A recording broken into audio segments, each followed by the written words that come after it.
She auditioned for the role of Regina, who is the most popular girl in school, the head cheerleader. She's just an evil person, just a kind of a bitch to everybody. Mean Girls was written by Tina Fey and packed with unforgettable one-liners. The movie became an instant classic. Lindsay played the perfect mix of awkward new girl and queen bee in training. She said, "Mommy, I'm always the good girl. I want to play the mean girl." The director and the producers didn't believe her as being the meanest girl in high school, so they gave her the role of Katie. So we satisfied her because that was the lead in the movie. She thought the role was important because it was the role that most teenage girls could relate to. Every girl knows what it's like, you know, to go through teenage years and to feel insecure and to have people's approval and to be a part of a group. And that's really what her character goes through in the film. Aren't you so mad at Gretchen for telling me? No. Because if you are, you can tell me. It was a really bitchy thing for her to do. Yeah, it was pretty bitchy, but I'm not mad. I mean, I guess she just likes the attention. See, Gretch, I told you she's not mad at you. I can't believe you think I like attention. Okay, love ya. See you tomorrow. For Lindsay, this role was perfect. Her performance was sharp, funny, and dare we say, fetch. Mean Girls wasn't just a hit, it was a cultural phenomenon. Mean Girls came out on April 30th, 2004. Mean Girls did really well. It was the #1 movie in the country for 5 weeks straight. We made like, I think, 25 million opening weekend. So for a teen comedy to make that much money, you know, it was kind of unheard of. It was her best movie, her biggest movie. I mean, it hit everybody. It was hysterical. It's your typical chick flick, but at the same time, it's just funny. Suddenly, Lindsay wasn't just a teen star, she was the teen star. Magazines called her the new it girl, and her face was literally everywhere. But with great fame came great pressure, and Lindsay's world was about to get a lot more complicated. After Mean Girls, there was a lot more press, a lot more tabloid. Now it gets to the level where people are watching you a lot more closely. The paparazzi knew, like, this girl was, like, on fire. She was the new hot thing. That's when things started to get really intense. Everybody wanted a piece of Lindsay. All the information in the tabloids about her boobs being fake or things like that, she would be upset about it. When they said she got a boob job, I'm like, what are they talking about? She's like, you read about that? And I'm like, yeah. And then she's like, well, it's not true, Allie. Don't read that. It's so annoying. Like, her boobs are real.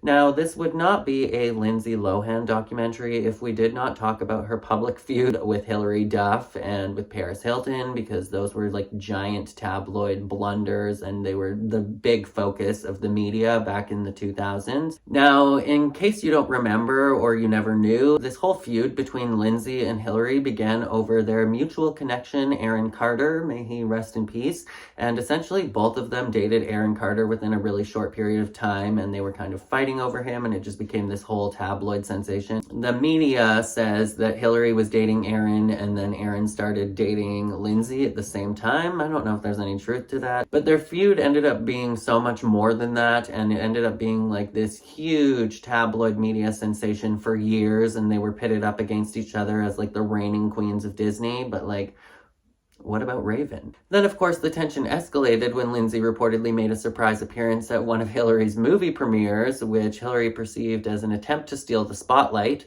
Both actresses made indirect comments about each other in interviews, fueling the tabloids even further, and over the years, the drama dissipated as both of them moved on, with Lohan later stating in a 2013 interview that there was no bad blood between them, which I find is really ironic. Not that she said there's no bad blood between them, but Hilary and Lindsay had a feud, and Lindsay and Paris Hilton had this massive feud, but Paris Hilton and both Hilary and Haley Duff also had a feud. So I'm like, was this just the media trying to pit up anybody that they could that was in the same kind of age demographic? Because Hilary and Haley went on to make an entire movie, I think it was called Material Girls, that was supposed to be making fun of Paris and Nikki Hilton. Hey, we're the Marchetta sisters and you're watching E! I'm material, I'm material. The Marchetta sisters. We are the face of Marchetta. My gorgeous girls! We're living the good life. A little bad news. Now. So sorry, your credit card's been declined. Hey! I had to cancel all your cards. We're broke. They're out of money. You guys might want to look into getting a job. I feel so last year. Calm down. Retro's really in right now. This is ridiculous. Friends don't let friends take public transportation. Lady, What? it's $1.35. I'm not tipping you till I know how your service is. Hilary Duff and Haley Duff in a comedy. I was a debate team nerd in high school. That's cute. Nerds are like really in right now. As if being Hollywood's top teen wasn't enough, Lindsay decided to conquer another industry, music. When Lindsay was finished filming Mean Girls, she'd become this huge star, and she now has the time to achieve her life goal of recording an album. In 2004, she released her debut album, Speak. Her first single, Rumors, was a catchy pop anthem about the pressures of fame. The music video showed Lindsay dodging paparazzi and trying to escape the spotlight, a theme that was becoming all too real for her. It was a good time to go back into music. So we met with so many wonderful people and heads of labels. I had heard a lot of Lindsay's earlier demos, and she had sung a few different theme songs from 2 different films. So I already had my gauge as to what she could do and what she could accomplish. The album went platinum, and Lindsay proved she could do it all. Act, sing, and look fabulous while doing it. And hey, she could dance too. But behind the scenes, the pressure was starting to take its toll. She had these amazing journals, and it was a great catalyst for many of the songs. Why don't you go ahead and do the honors and introduce your video? This is the TRL world premiere of my video, Rumors. I hope you guys like it. It created all of the buzz and the stir that we had hoped for prior to the release of her album. The name of Lindsay's album was Speak, and it was released December 7th, 2004. I can tell that you're watching me, and you're probably gonna like what you didn't see. She entered the charts at number 4. So coming in on your debut album with a top 5 entry on the chart on Billboard's Hot 100 was an incredible feat. I'm gonna do it my way, take this for just what it is. Hey, yeah. She was just ecstatic at the fact that, you know, she could do all of this and there's no stopping her at all. And she's just gonna keep going. She is the most popular movie star of her age group in the country, maybe and even in the world. But now she's taking on a music career. So it's a tremendous responsibility, and she's done unbelievably well. By 2005, Lindsay was a regular on red carpets, movie sets, and unfortunately, tabloid covers. Stories about her late-night partying and on-set behavior started popping up. The media couldn't get enough of her. At first, Lindsay brushed it off, saying she was just having fun like any other teenager. But the spotlight never turned off. Her rising fame also brought rising scrutiny. Every outfit she wore, every friend she hung out with, and every move she made became front-page news. For a teenager, that kind of attention can be absolutely overwhelming. She then got the lead role in Herbie Fully Loaded. One of the big dilemmas that we had was she was filming a movie while we were making the album. She worked on her album during the set of Herbie. I think she recorded 5 tracks in the trailer. We made a little mini studio, and on her downtime, whether it was lunch breaks or after the shooting schedule during the day, we do our recording. Things started to spill over during the filming of Hurry Fully Loaded in 2005. Lindsay was cast as Maggie, a spunky racer with a magical car. It should have been a fun, family-friendly project, but behind the scenes, there were problems. Lindsay was often late to set, and rumors swirled about her partying the night before filming. Some days, the crew had to wait hours for her to show up. The official story was that Lindsay was, quote, exhausted, but insiders hinted that her late nights were catching up with her. Still, the movie was a box office success, and Lindsay's star power remained undeniable, but the cracks were starting to show. After Herbie, Lindsay kept pushing forward. She starred in Just My Luck in 2006, playing a young woman who swaps her good fortune with a stranger. But by this point, the media frenzy around her personal life was starting to overshadow her work. Stories of feuds with co-stars, tension with directors, and more late-night partying filled the gossip columns. Lindsay wasn't just juggling movies and music, she was also juggling the pressures of fame, the demands of being a young adult, and the non-stop media attention. It was a lot for anyone to handle, let alone a teenager. These glasses were a kind of, it's free, take one deal, but Lindsay, she just went over the top with it. Oh my God, these are insane. life's not too bad for this 19-year-old. Growing up for Lindsay Lohan means growing rich. Today, she's one of the highest-earning teens in Hollywood history. By the time Lindsay turned 20, her once shining reputation was starting to dim. Reports of missed meetings, on-set outbursts, and health concerns were becoming more common. Some directors defended her, calling her a talented actress going through a rough patch. Others weren't so kind. Lindsay herself admitted she was struggling with the pressures of fame, saying in interviews that she felt like she couldn't make a single mistake without it ending up in the tabloids, but behind the scenes, those mistakes were piling up. By the late 2000s, Lindsay Lohan was at a crossroads. She had all the talent in the world, her movies were still hits, but her reputation was becoming harder to manage. Lindsay wasn't just a teen queen. She was a young woman trying to navigate an industry that isn't always kind to its stars. And while her career was still shining bright, the road ahead would be anything but smooth. Lindsay Lohan's story is one of the wildest rides in Hollywood history. Let's take a look at how Lindsay spiraled out of control, faced the consequences, and eventually rose from the ashes to reclaim her spotlight. By early 20s, Lindsay Lohan was everywhere, but not always for the right reasons. After her Mean Girls and Disney days, Lindsay became a regular on the Hollywood party circuit. Night after night, paparazzi captured her leaving clubs, looking disheveled and tired.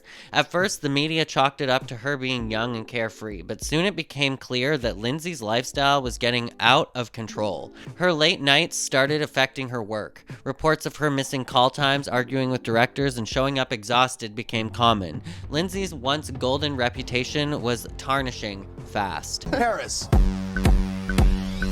you have recently said that you never want Lindsay Lohan's name spoken in the same sentence as yours. Let's get into the feud between her and Paris Hilton and basically where that started, because this was a moment in time in the 2000s. If you lived through this, this was like one of the nastiest tabloid fodder moments of all time. Paris, say 3 nice things about Lindsay Lohan. Lindsay Lohan and Paris Hilton's feud dominated the media. The two were initially friends and part of the same Hollywood socialite scene, frequently seen partying together. However, their relationship soured over several incidents. She's beyond. She said they went to bed and left you in the room, and I'm like, you didn't even send her up, let her go? You and Brittany went out for the night, and then did Lindsay kind of crash? Yeah. She totally party crashed. You said, I'm Lindsay Lohan, I'm a pathological liar. Got a joke? Or were you being serious? Just saying a fact. And just like Hillary and Lindsay, there was a common ground, and it was Greek heir Stavros Niarchos III. Paris began dating Stavros this past fall after Mary-Kate introduced them. She says, Paris and I always had nice things to say to each other. Now I guess you can tell we're not talking. But she is talking about Stavros. I miss him and I love him and I don't speak with him anymore. It's a hurtful and a painful subject. Mary-Kate's always really been with someone, and she's really never been without a boyfriend, and so she's having a hard time dealing with the idea of being alone. From October 2005 to April of 2006, Paris and Stavros would be photographed at every major Los Angeles hotspot, making out and dancing together. However, on May 2nd, 2006, tabloids began speculating that Stavros and Paris had broken up. The very next day after those reports, Stavros Niarchos was seen at a club, dirty dancing and sticking his hand up the skirt of none other than Paris's friend and fellow socialite, Lindsay Lohan. This sent shockwaves through all of the gossip columns for 2 reasons. Number 1, Lindsay broke girl code by partying with her friend's newly ex-boyfriend. And number 2, Lindsay herself had been in a very public relationship with the Pink Taco owner and founder, Harry Morton. Lindsay and Stavros would get a ton of public backlash, but the scrutiny certainly didn't stop them, as for the next couple of weeks, the duo would be spotted over 3 times partying together. Then the rivalry reached its peak with public spats and a barrage of tabloid feud drama. Hilton and her friends, most famously Brandon Davis, were caught on camera mocking Lindsay in a video, with Davis infamously calling Lindsay a fire crotch. Paris would seemingly begin exacting her revenge on Lindsay for taking Stavros as her new man so quickly after their breakup and publicly humiliating her. Lindsay Lohan has got the stinkiest, sweaty, orange anyone has ever seen. I haven't seen it. Paris, do you agree with him? But it out freckles, it's orange, and it smells like diarrhea. Paris, do you agree with him? We think she's a fire crotch. Or we know? Are we going to the parking lot or are we going? I mean, we don't think that. We know it's obvious. Red hair comes from inside her. The truth is, her movie bombed, and her is orange. Can you blow me? Lindsay's movie bomb? What's her name? Whose movie bomb? Fire Crotch's movie bomb. Get in the car and I'll fall. I think she's worth about $7 million, which means she's really poor. It's disgusting. All right, that's all I have to say. Nobody would f her with a 10-foot pole. I wouldn't f her. I wouldn't f her with my shrink. Starlet, is that what your She's not necklace? smelly. Henry. Paris, what does your necklace say? This is our last word, okay? We're gonna leave. But Lindsay Lohan is a fire crotch. And she has freckles coming out of her vagina, and her clitoris is 7 feet long. Go. Now. Jesus. All right, man. Paris Hilton's publicist, Elliot Mintz, would blame the incident entirely on Brandon. Now, I feel like this just rippled into culture because I remember in high school, every redhead that I went to school with was called a fire crotch. There was tons of bullying for redheads in this era, or a frotch, as they ended up shortening the term to when I was also in high school still. And then Davis faced backlash for these comments, and Lindsay retaliated by making snide comments in interviews and publicly feuding with Paris Hilton's entire social circle. Despite the drama, both eventually moved on from the feud. Hilton and Lohan occasionally addressed their rivalry in later interviews, with Hilton referring to it as silly and Lohan expressing a desire to leave the past in the past. And Hilton confirmed on her podcast, This Is Paris, in 2022, that she and Lohan have reconciled, calling her an iconic figure and saying that they were on good terms. Now, for years, Paris was just kind of denying this, and anytime Lindsay came up, she's like, yeah, I want nothing to do with her, even like 10 years later. So I'm glad that they have allegedly reconciled, even if it's just for the media. In 2007, the party came to a screeching halt. Lindsay was arrested for driving under the influence, so a DUI, after crashing her car in Beverly Hills. Just 2 months later, she was arrested again, this time with cocaine found in her possession. It was clear that Lindsay was spiraling, and her issues were now playing out in the courtroom and in the public. And was booked by police on suspicion of driving under the influence this weekend in Los Angeles, California. Lohan was speeding at the time of the accident and hit a curb in her convertible Mercedes on Sunset Boulevard in Beverly Hills. According to police, they found cocaine in the car and would not comment on Lohan's blood alcohol content level. While Lohan is always looked to as the bad girl, one of her peers, Hilary Duff, is always looked at as a good girl. At C100 Zootopia, Duff was asked what she thought of Lohan's behavior and also of troubled Paris Hilton's behavior, with all of them being roughly the same age. What advice do I have for I don't have any advice for them. I mean, they're my same age or older, so I don't really know what to say. You know, I feel sorry for a lot of them and what they're going through, and everybody's situation is kind of unique, so you never know why someone's doing what, and you know, what's happened in their life that kind of makes them act that way or do those things. And I think that, you know, people are going to persevere and learn from their mistakes, and however long it takes or whatever it takes to get them to do it, learn from it, I guess. Ironically, Lohan is currently supporting her latest film, Georgia Rule, about a young lady whose behavior is brought in line by her grandmother. Hilary Duff has just released her new album, titled Dignity. The arrests led to rehab stints, probation, and endless tabloid coverage. Lindsay was becoming more famous for her troubles than her talent, but despite her legal woes, she still tried to work, starring in movies like I Know Who Killed Me, which unfortunately became infamous for all the wrong reasons. Lindsay's legal troubles reached their peak. After repeatedly violating her probation by missing court-ordered alcohol education classes, she was sentenced to 90 days in jail. But like many celebrities, Lindsay didn't serve the full time. Overcrowding at the Los Angeles County Jail meant that she spent just 14 days behind bars. Although her time in jail was short, it was a wake-up call, or at least it should have been. Despite her legal troubles, Lindsay was determined to stage a comeback. She appeared in TV shows like Ugly Betty and movies like Liz and Dick, where she played Elizabeth Taylor, but the projects were overshadowed by Lindsay's on-set behavior and the constant media frenzy surrounding her life.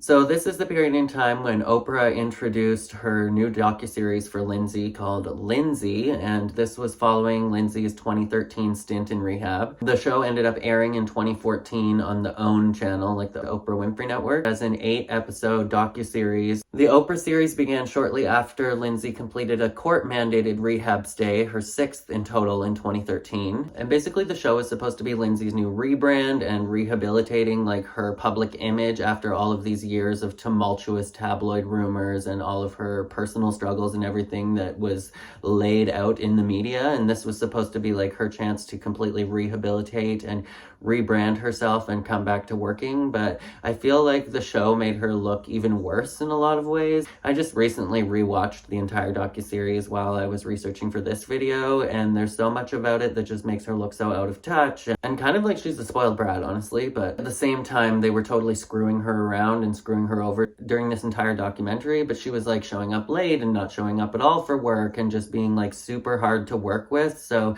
if this was meant to rehabilitate her and get her into doing more blockbuster movies and stuff, it definitely failed in that regard, because it made her look like she was super unreliable and that she would be a liability to a set and like uninsurable to work with. So I'm like, I don't think that this put her in the best light. One of the biggest moments of the entire docuseries was when Oprah called her out and was calling her out on her commitment to filming and her behavior that was like all over the place. And when Oprah told her, you need to cut the bullshit, which became like a famous line from this series because people didn't expect Oprah to talk like that. I also think it was kind of a cop-out, because they made it out to be like Oprah and Lindsay were going to do this entire docuseries, and then Oprah only did these tiny little interviews here and there throughout the series, and the rest of it was all just following Lindsay's life like a reality show.